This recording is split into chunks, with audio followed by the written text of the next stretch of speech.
Welcome to Massage Chair Relief Live, the podcast designed to educate, inform, discuss, and critique the relatively new massage chair industry. Join your host, Dr. Alan Widener, to become a massage chair expert and avoid multiple pain points in your search for the perfect massage chair.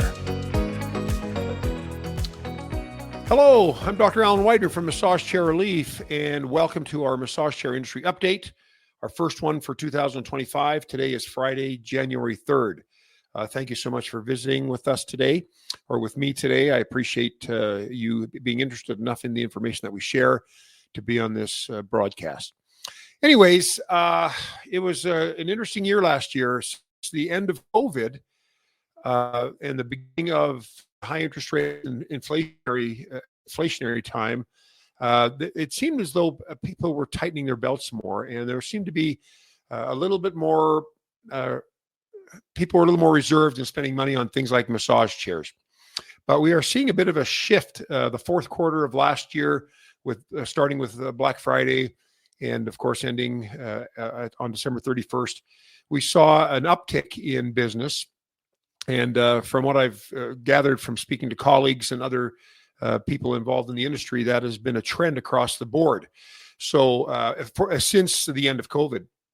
So it's nice to see an uptick in the industry. Of course, me as a massage chair store owner, that's great news. But also it means I think people are feeling a little bit more comfortable, a little more confident in the economy and maybe where it's headed. Now, we'll want to see interest rates, mortgage rates come down. Where we want to see people feeling more comfortable spending larger amounts of money on these home health items, which I think are very, very valuable.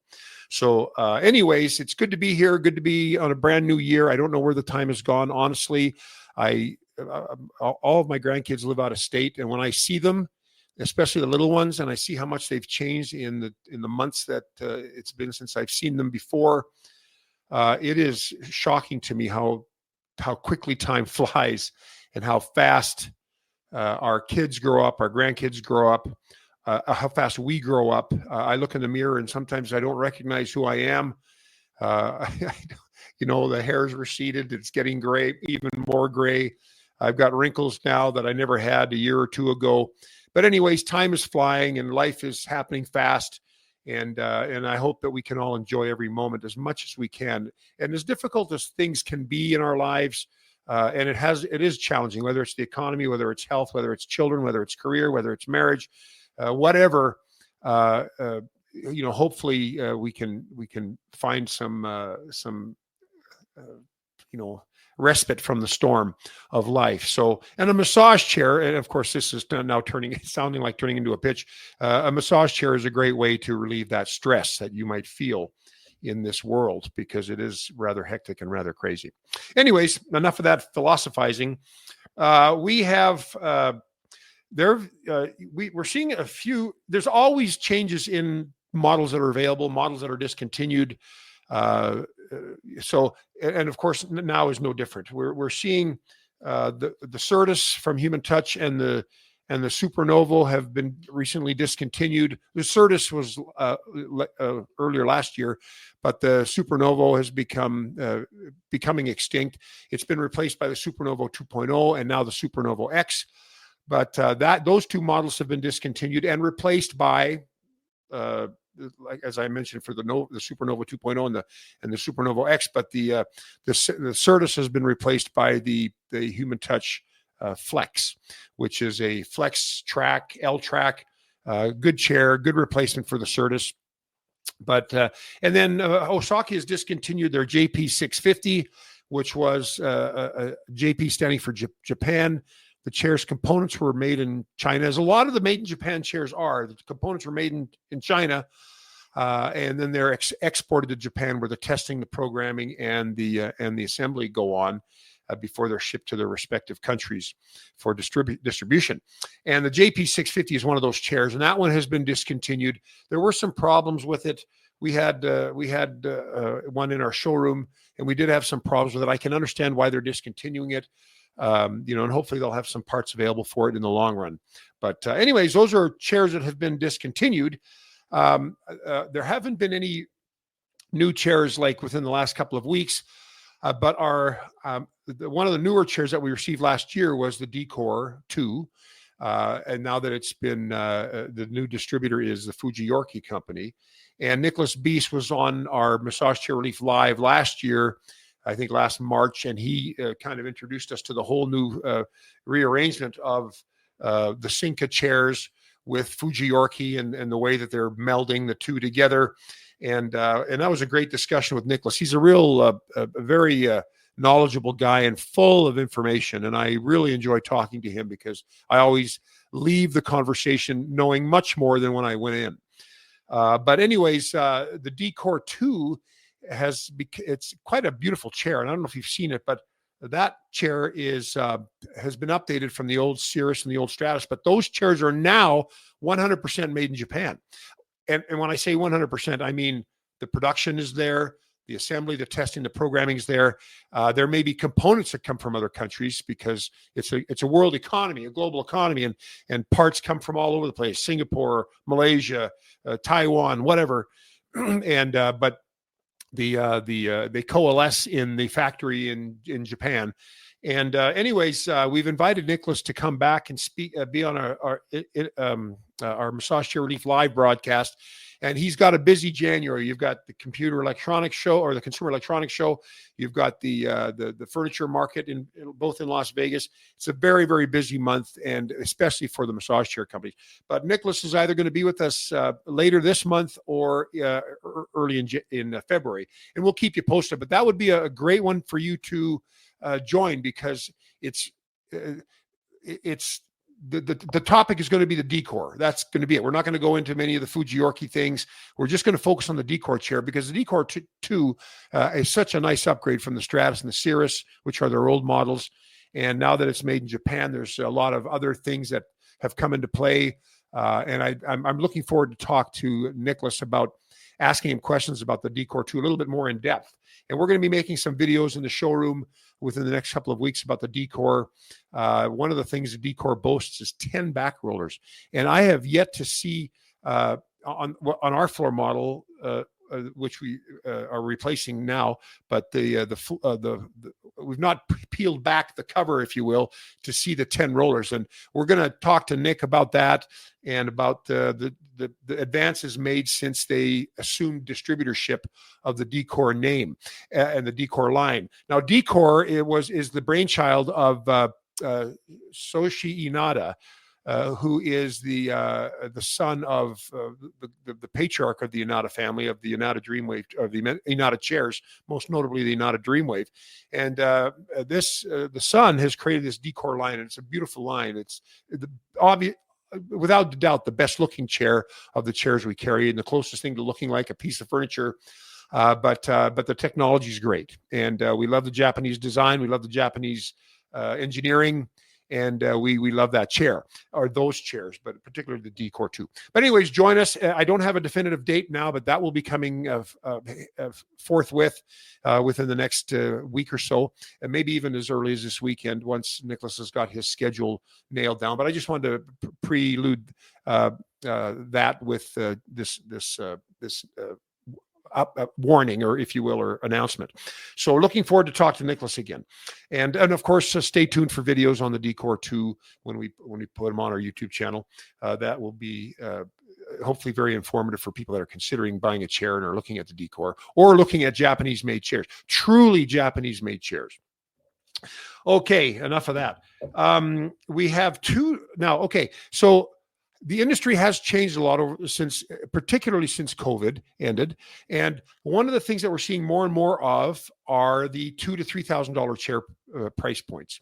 And, and I've talked ad nauseum about cheap chairs, premium chairs, the differences, the benefits of both.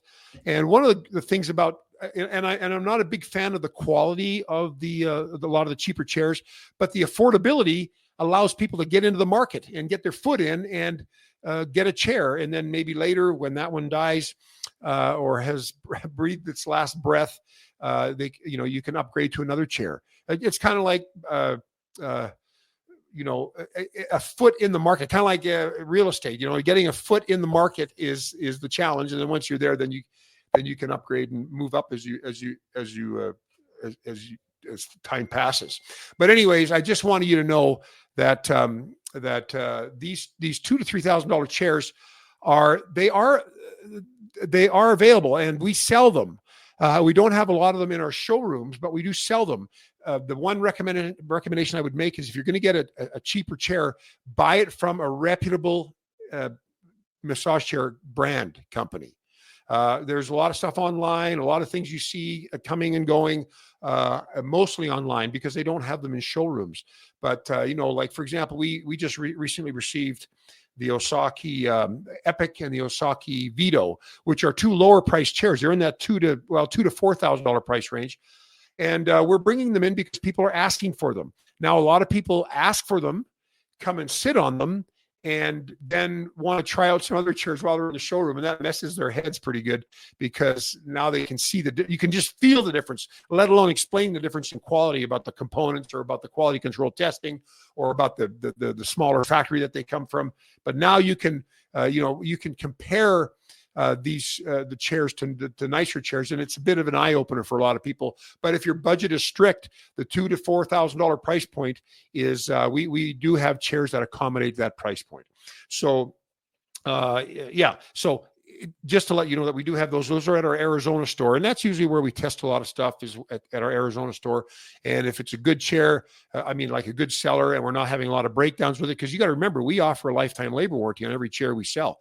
And if we bring in a chair that is breaking down all the time, that is not a good thing for me, for our company, because that costs me money to repair after the factory warranty is over. So we want to have chairs that are made in good factories, that have a decent warranty. And Osaki has a lot of lower price chairs, but they have a warranty, an in-home warranty, which is valuable. A lot of the chairs that you buy online are not in-home warranties. They're parts warranties that they'll send out to you with some instructions on how to replace the part, hopefully. And hopefully they at least do that. But with Osaki, you're going to have some warranty support, which we like. We like warranties. We like in-home warranties. And why do we like them so much? Because we don't really get much out of the warranties themselves. We don't sell them regularly. They're usually, the chair comes with an included warranty, but people can buy extended warranties. But we don't sell a lot of extended warranties. We offer a lifetime labor warranty, but it's nice to have a warranty, because if something goes wrong with your chair, and as an owner, I can tell you we see tickets coming in all the time, support tickets for problems with a chair. And it doesn't happen to every chair. And fortunately, the higher percentage of chairs are okay and don't have a problem for 5 to 10 years. But there are, in some instances, anywhere from 5 to 25% failure rates. So, and we're trying to figure that out with the numbers that we're crunching in our business, trying to figure out what percent of what the failure rate is. But anyways, where am I going with that thought? That again, a kind of rambling, but we want chairs that will have some sustainability through warranty support, through quality build, or a better quality build. And with the lower price chairs, you're kind of sacrificing some of the build. Okay, I'm just going to be honest with you. The cheaper chairs are made with cheaper components, made in smaller factories. They have their quality control is not the best. So, anyways, but we have those two models, and if you're interested in knowing more about them, you can call our Arizona store, or you can call our toll-free number, and we can get you that. We can give you updates on what that chair is like.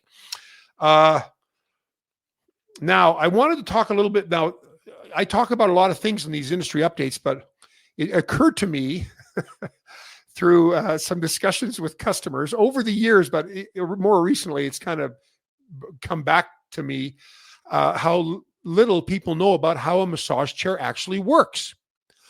They know that they sit in it and they've got something going up and down their backs, and they've got something squeezing their arms or their legs, but a lot of people are not fully aware of what actually is going on in a chair.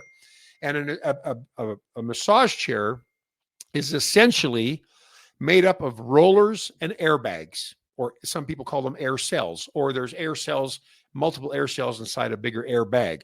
But those are the principal therapeutic movers when a person sits in the chair. And the rollers can be found in the back, and that's what you usually feel, like when the rollers go up and down your back and then under your butt or not, if it's an S or an L track, and then it comes back up again. That's those are the rollers. And there's different types of rollers. There's dual rollers, like there's only 2. There's quad rollers where there's 4, or with the Decor, there's 10. And I still haven't seen them, but there's 10 rollers. And then you've got split tracks that have 2 sets of rollers. So you've got an upper track and a lower track with its own roller mechanism. Some have 4 and 4, some have 2 and 2, some have 2 and 4. So these rollers are the primary therapeutic movers for the chair. Now, there's also rollers in the calves, rollers in the feet, and now rollers in the arms. And those rollers are helpful. The foot rollers are probably the foot and arm rollers are probably the most helpful. And there's not many chairs that have arm rollers. The calf rollers are okay, but you got to realize that your calves are not very heavy. You're not putting a lot of weight. The calves are not putting a lot of weight on the rollers. So some people don't even know that the chair has calf rollers after they've sat in it, and we'll say, oh yeah, and that one has calf rollers. It does. I didn't feel them. Or they did, but they weren't recognizing them because it was such a light massage. So calf rollers can play a big role as well in therapy. So calf, feet, arms, and back rollers. Now, there was a chair once. I can't even remember what it was called. It was a human touch chair, and they had rollers on the side of the calves, which was fantastic. But they discontinued that chair. I cannot remember the name of it, but anyways, I really liked that chair when it was out. But anyways, then you have airbags, and the airbags inflate, and they're typically used for compression, like compressing your legs, compressing your arms, compressing your hands. But some, with the advent of the old Inada Dreamwave chair, they had airbags that moved the seat from side to side. So it was more of a motion inducer. It wasn't just compression.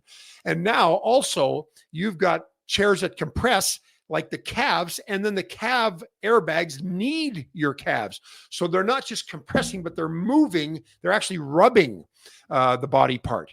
And then you've got airbags that, like in the arm rollers have rollers on the bottom that work on the muscle belly of your forearm, but on the back you can't really have much of a roller there because it's a lot of bone and thinner soft tissue.